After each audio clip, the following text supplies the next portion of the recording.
Down here at Pro Audio of Gillette, Wyoming. We got some saw blades that are, they've been automotively primed and base coated, and now we are going to dip them through the hydrographics.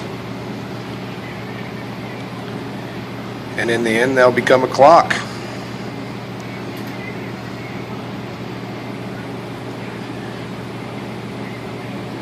So he's just went ahead and started his 60 seconds of hydration.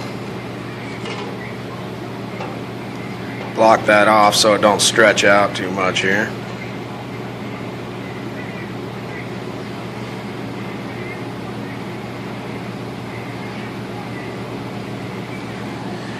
Okay, our 60 seconds is about up here. Then he's going to go ahead and hit it with the activator.